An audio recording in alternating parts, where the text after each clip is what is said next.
Let's continue with our conversations on the planned proposed protest beginning from 1st of August. Is running for 10 days, 1st to the 10th of August. And reactions have been trailing that big time.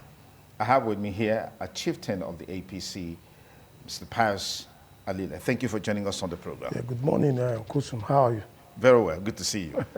Okay, we're saying now, as an update in the build-up to the D-Day, 1st of August, the UK government, US government, and the Canadian government are already telling their nationals in Nigeria of the security threats associated with the planned protest. What's your reaction? Oh, yes, it's expected because, of course, if you look at the last NSAS protest, it led to violence and deaths and economic sabotage, destructions of properties and destructions of lives. And so the antecedents of protests has been very, very negative. And that is why there is a pervasive fear that this will also lead to violence. Now, for me, it's the constitutional right of every citizen to protest. Protestation is part of civic action and civic responsibility. For me, I don't see anything wrong with that. But this fear that it might lead to violence is what everybody is talking about. And that is why the international communities are very, very concerned that it may lead to violence. We want to appeal to our people that it shouldn't lead to violence. You can protest peacefully and go back home. It's because there's no point of destroying properties and killing, and as well as touching government properties and institutions. And as far as I'm concerned, that is not necessary, because at the end of the day, it's going to set us back. We are already seeing the economic disadvantage of all these issues, because, of course, a lot of people are afraid to invest as we speak because of what we are hearing. And some people are even afraid to travel down. The inflow of foreign currency has gone down because of this fear. Everybody's waiting for these 10 days and see how it's going to play out. So there is fear everywhere. I am aware that a lot of people are running away. But let's look at it. Let's look at it. We must look at the cause of all this. We cannot just attach it to or ascribe it to the present government alone. It has been cumulative issues for years, and that is why we are seeing this. And apart from that, the three tiers of government, the states, the federal government, and the local government, should be held responsible for this. We have always, I've repeatedly said it, that the local government, that the state government have not allowed to function adequately over the last 20 years is certainly going to affect the well-being of our people. Where one tier of government have been completely removed from governance. When people come here to your station and say that, and when I hear some of them saying that the local government is a department of state government, I just wonder what is going on in their mind, because of course this is a tier of government that is guaranteed by the Constitution, that is supposed to be functional, that is supposed to be operational at that lowest level of governance, and it's not there. It certainly will affect the people, and that is why we are saying, you see, 20 years of poor governance at the local government level has led to these issues, because our people have been completely deprived of the basic things. Now, in this state here, let's look at our state here, where we've not really carried out any employment over many years. There has not been recruitment of teachers. There have not been recruitment of nurses. There have not been recruitment of doctors. There have not been recruitment into the civil service. Jobs have not been created. What did you expect? Okay, let me just. So what we need is, as far as I'm concerned, those that are saying they want to protest is fine, but they must do it with decorum, with decency, and they must ensure that they don't set us back. Because at the end of the day, if you set us back, set the economy back, set the nation back, then what are you fighting for? Okay, let's talk about the root cause of this protest. Yeah. This protest is tagged, there's a theme for it, which means the organizers clearly did some thinking and brought forth something that will galvanize the protest. It's tagged hashtag end hunger, end bad governance in Nigeria. There's also listen to you and say you are being political in your perspectives, because the level of hunger that is bedeviling this country right now, or that has bedeviled this country right now, was heightened 1 year ago when on May 29, Mr. President declared removal of fuel subsidy. That's when we saw inflation spiraling, prices of food items spiraling, and all of that. Let me correct you. Is there any of the major political parties that did not promise fuel removal, fuel subsidy removal? Labour did. PDP did. Do you understand? It was a popular program for the three major political parties. So it shouldn't surprise how do you know sincere and positive government? It's when you promise to do this and you go ahead to do it when you are elected. We promised that we will remove fuel subsidy, and we did. And that is it. A Labour promise, and they would have done it. A PDP promise, and they would have done it if they had won. Perhaps done it differently. You don't have any differently you want to do it. You have removed subsidy, and the effect will be there for some time. That is the way it is. Now, this government is just less than a year old. Give it all the palliatives and all the palliative things that they've put in place. The student loan that they have put in place. A lot of things have been put in place. It takes some time for you to begin to feel this impact. We have the Dangote oil refinery, although there are issues there now that they will resolve. So there are a whole lot of things that are in place. It takes some time to begin to feel the impact and the effect of these interventions. So they certainly will come.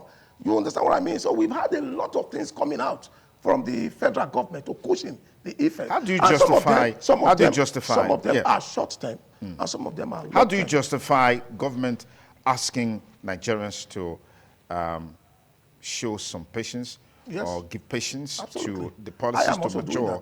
And then government on its part is not cutting cost of governance. Within this period, we've seen government buy 160 million naira worth of SUV for National Assembly members. We're seeing, we heard about $115 billion presidential jet. We heard of a $52 billion presidential yacht. All of these doesn't reflect that government is concerned about the plight of the people. You are a journalist. I'm asking you. Yes. When you hear, did you verify?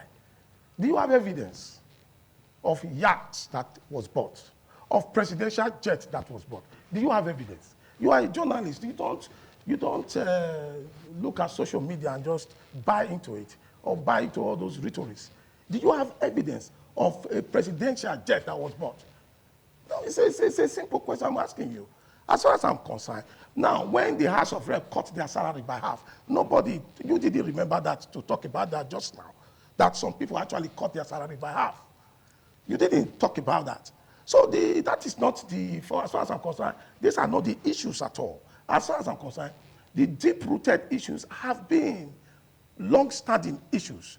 It's been an accumulated issues, and it's been on for a long time. And if you look at it critically, we have been bedeviled with hardship in this country for a very long time. For a very, very long time. And various successive governments have tried to sort these issues out. But for me, I will say that 20 years of destroying one tier of government is enough to pull down the economy. And it's enough to affect the lives and well-being of the ordinary people. And that is the key, and that is the core. And that is why I commend this president for granting autonomy to the financial autonomy to the local government arm. by taking the governors, the 36 state governors to court and get it verdict against them.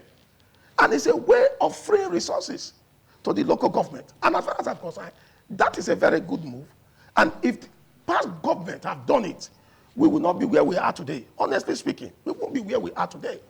You see? So these are some of the things. It's not a question of just holding one tier of government or one arm of government, just holding them responsible. The resources of this country are shared equally. They are shared. The allocation is coming to state, allocation is coming to federal, and its allocation is also coming to the local government. What are they doing with the money? What are they doing with the money? And that is the issue, and these are the issues that we need to be highlighting. So it's not the issue of just holding all the federal government responsible for what is wrong. It would be unfair to say that President Tinubu is responsible for all these issues that you have just highlighted. So are you saying, are you absolving him of these issues? No, hold on. Yes. It will be unfair. I stand to be corrected. To attribute the problem we have now. There is a government that is just 1 year old. We have a state government that is almost 8 years old in this state, and you are not holding him accountable. You are holding a federal government that just came on board, trying to resolve the issues that they met, and trying to put interventions. Is he trying to resolve or compounding the issues? No, it's not. With policy thrust, policy initiatives, particularly the fuel subsidy removal. Yes, that is justifiable. It's justifiable, and everybody is feeling hunger. Absolutely, including myself. Yes. Now let me tell you, there is no recession. You cannot go out of recession. If you are in any economic situation, you cannot go out of it without taking some fiscal steps that may have negative impact on the people short term. You cannot. If there is no recession, there's no country in the world that have come out of recession without coming out with policies first that will have that negative pain on the people for a short while. Yes, no. I have been in the United Kingdom for over 20 years. We've gone through so many recessions. It's not even one, not two, not three. So what's the level of government response? Yes, level of government response. You're not talking about. Yes, their responses have been those responses that we cut short-term pain. You will see they cut this, they will cut that, they will cut benefit. Even to the extent that benefits to vulnerable people are even cut, just because they want to come out of it. That is for a short while. Once they do that for 2-3 years, you begin to see everybody coming out because one, they are trying to bring in money. They are trying to save in money. They are trying to look at the people at that particular time. They feel the impact. What this government needs to be doing, that probably they are not doing, is to communicate more. That's all. They need to communicate more with their policies. The federal government needs to communicate more regularly, if possible weekly, to the people. So they understand the steps they are taking and also understand the negative impact of these steps for a short time. Okay. Because if people are not understanding what you are doing, even when you are doing something right, and they are not getting, they are not understanding it, they might feel that you are doing nothing. Or they might feel that you are deliberately just punishing them. But that is not the case. What the federal government needs to be doing at this moment is communication, communication, and communication. Every policies which is bring out the positive side of this policy and also bring out the negative side of this policy. Let the people know. Let them understand what you are doing. And that is exactly what they do in advanced countries. They speak and they talk to people and they let their people know what they are doing. And the people are patient. You need to be patient during difficult time. You see, let me tell you, you cannot come out of this without the cooperation of the people. Okay. It's not possible. So it's not an issue of let's go and demonstrate, fine. But the truth of the matter is that every policy must receive the nod and the cooperation of the people. Okay. So that is my point. The people must be informed, properly informed about policies and fiscal policies. Let me get my colleague in Abuja, Charity, to also contribute to this conversation. Charity, good to see you. I don't know, is this a coincidence or, you know, maybe our spirits working together? I got purple on and you got purple on. Anyway, I don't know if this is purple. I'm not so good with colors. I'm sure Anu will be in a better position. But good to see you, Charity. So take it off. Yeah. Good to see you, Sonny. Well, this is pink, actually. I'm wearing pink. And it's good to see you as well. Thank you. That was a quite intense discussion there. But I'd like to ask a question. Our guest is talking about cutting benefits of some workers, even in the UK. And we have also seen that in developed countries, when this has happened, they channel money they get into infrastructure development. And there are also, there have been some pockets of even protests there where governments have addressed it and people see the impact. Now we are talking about Nigeria. When this whole thing started, there was first subsidy removal, which escalated everything and changed the whole narrative for Nigerians. Then the next thing the government is doing is giving out palliative, where they say they've given monies to state governors and they are sharing money, they are sharing food. I ask him, is this what a government should be doing to address situations like this? Yes. Is this what government should be doing? Giving up palliatives and all of that? It's part of the interventions. Government should not be seen not to be doing something.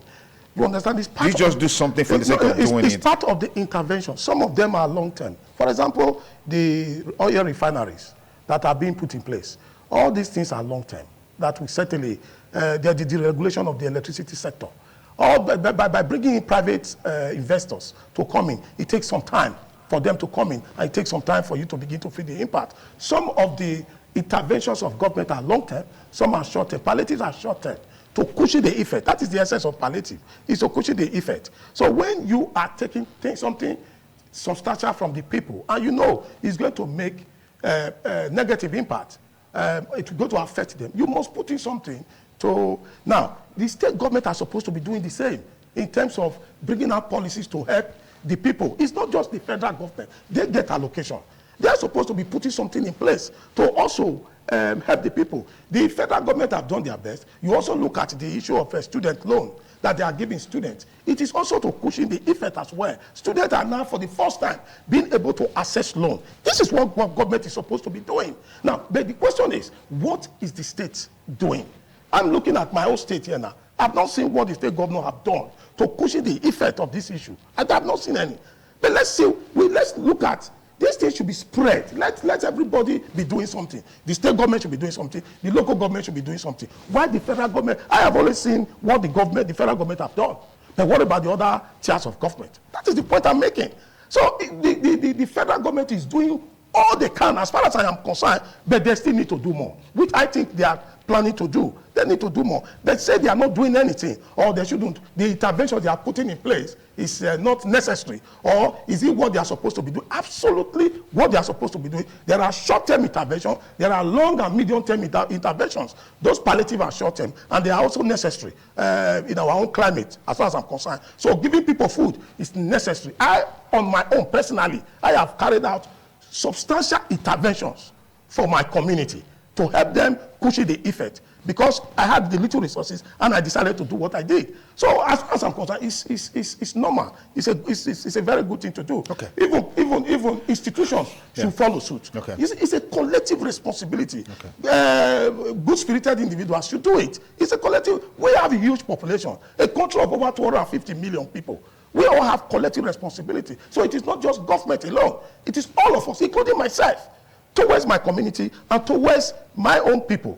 So that is my own position on that. Let's talk about some of the comments and reactions coming from well-meaning individuals, yes, and highly placed individuals, as well as this end hunger, end bad government protest is concerned. And are you bothered by the fact that this protest has more or less given government a reason to be active in terms of responding to the yearnings of the people? Isn't this a little bit too late? No, not at all, not at all. You see, for me, I do not see the protest as a bad thing in totality. The only fear I have is, please, let it be violent-free. That's all. You can protest. Protestation is calling government to account, and to also make them to understand that you shouldn't be relaxing. You should do more. As far as I'm concerned, it's a wake-up call for every tier of government, that they must rise beyond what they are already doing so that they can do more. So the protest, for me, is a way of telling government that you are not doing enough. And it's right, especially in this environment where our you cannot really rely on our electoral process. Okay. Honestly speaking. Now, if it was in an advanced country, they can decide to be patient. In 2-3 years, they vote the nearest government out. You understand what I mean? In 2-3 years, they vote the next government out, where the electoral process is transparent, is clear, and is accountable. So they wait. Sometimes they don't bother to protest. They'll just wait. And look at what happened in the United Kingdom. They waited, and they threw away the government. Yeah. It's as simple as that, because it's fair and it's free. Okay. But here, too much manipulation, and that's why people don't have so much faith in the electoral process, and they try as much as possible to see what they can do. So as far as I'm concerned, let them continue to, the protest is not a bad one, but it should, as I say, and I repeat, it should not have any reminiscence to that of NSAS. Okay. It should be organized, although I don't know those who are responsible for this. It should be a well-organized protest, so that all of us can... There are allegations of clandestine moves by government to undermine this protest and then blame it on the protesters, blame it on certain individuals. How?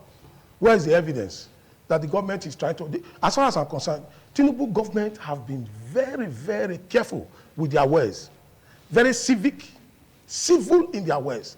They've not used any language that will offend the sensibility of this protest. No, they have been engaging with different stakeholders to ensure that this goes peacefully. There has not been any, they have been very, very civil, as far as I'm concerned. This government, look at what they also did with the labor union. Civil. The labor union, we were demanding for over 500,000 minimum engagement, dialogue. And at the end of the day, they produce results. So Tinubu government is known. Tinubu government is known for dialogue, and is known for constructive engagement. You understand what I mean? And if you look at it, there has been antecedent and history to that. So they've not used any words that will aggravate the situation at all. They've been very civil, they've been very constructive, and they've been very, very engaging. Okay. And that I commend the federal government for that. All right, Charity is still standing by with more questions for our guest here in Benin from Abuja Network Studio. Charity, I think I did justice. My question will go this way. I heard our guest talking about Nigerians not holding state governments accountable, that they are always coming to the federal government. But our guest should also know that Nigerians listening to him would tell him that it wasn't the state governors that removed the fuel subsidy last year that changed everything. It was the federal government that took that particular action. And I would like to ask, would you say, sir, that as of the time this fuel subsidy was removed, was it the right time? Were there mechanisms put in place to cushion whatever it is that is happening now before such a step was taken? No right time for that. That agitation has been on prior to this government. Agitation to remove fuel subsidy has been on prior to this present government. So there is no right time. There is nothing you will put in place that it will not yield certain negative impact on the people. That first shock is there. That initial shock is there. It will come. It's natural. Do you understand? So the issue of, you would have waited for 1 year, you would have waited for 2 years, waited for 1 year. Or put structures in place. Hold on. Yeah, put structures or mechanisms in place. In this country, there are always issues anyway.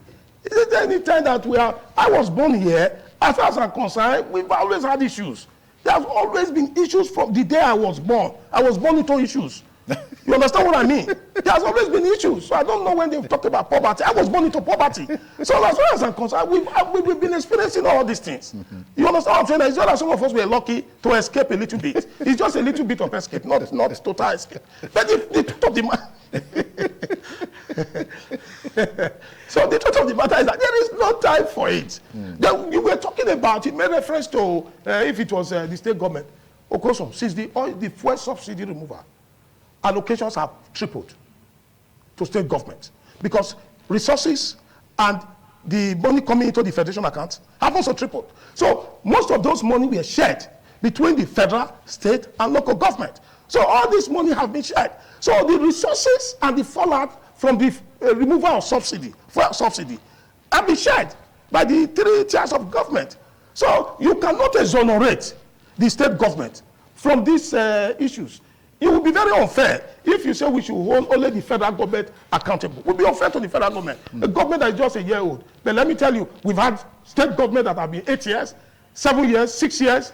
Well, what have they done with all the allocations let's come back on with this conversation. I've heard people say that all that is happening now, even with the hashtag End Hunger, End Bad Government protest, will have far-reaching implications for the Edo 2024 governorship election, particularly against the background of the fact that the party at the federal level is also contesting at the local level. How do you relate these issues? You see, the factors that shape election in Nigeria is usually unpredictable.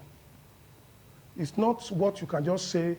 Last time, Emefiele did a lot of stuff to ensure that APC didn't come into government at the federal level.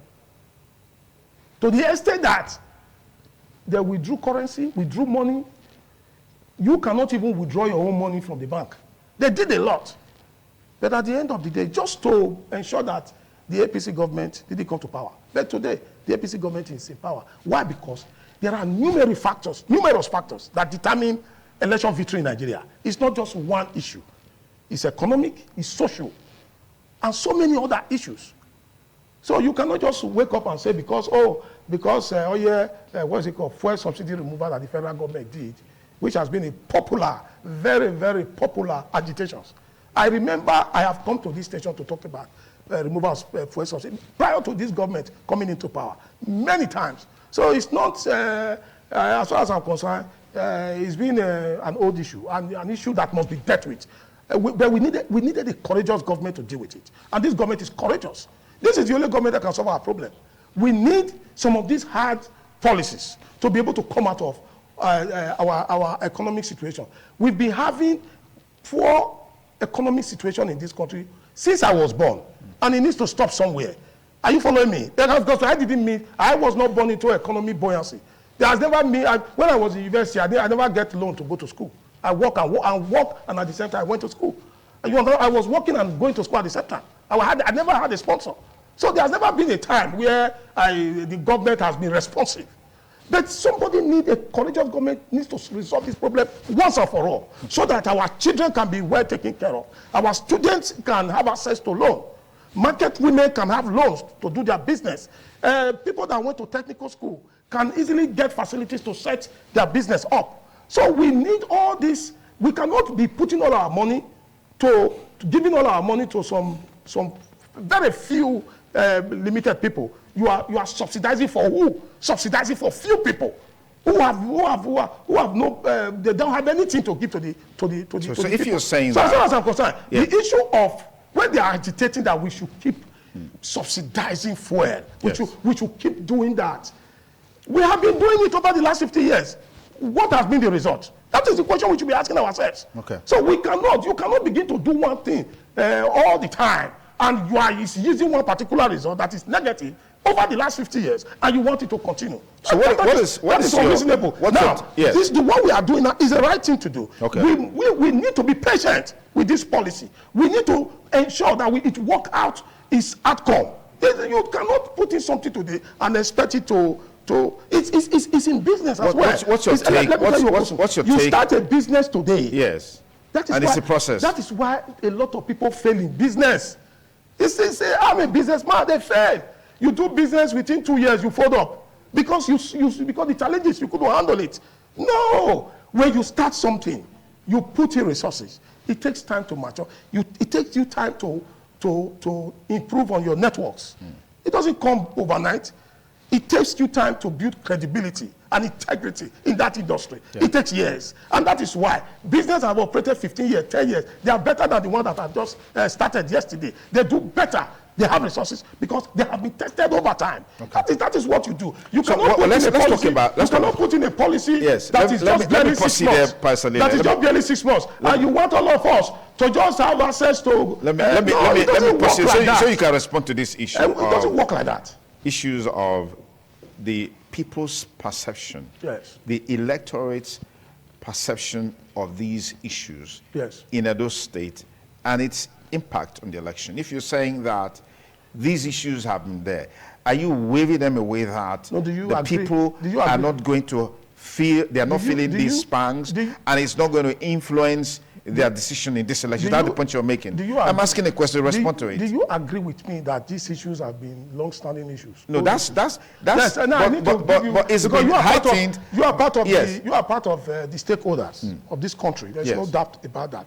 But I want to tell you, I've told you just now that there are numerous factors. What are those factors? I'd like to know, what are those factors that you talked about? There are economic factors, there are social factors. Yes. Now, just as I told you, this government promised us, Governor Obaseki government promised. How do you assess a government? You assess government based on their promises. Okay. That's what you do. You don't, it's not, if you tell me you will create 2,000 jobs, and at the end of 8 years, you did not even create 1,000. Do you have evidence? No, hold on. Do you have evidence to that? Hold on. No, do you have evidence to that? You are asking me a question. Yes. Allow me. Because I know several questions that I asked you today.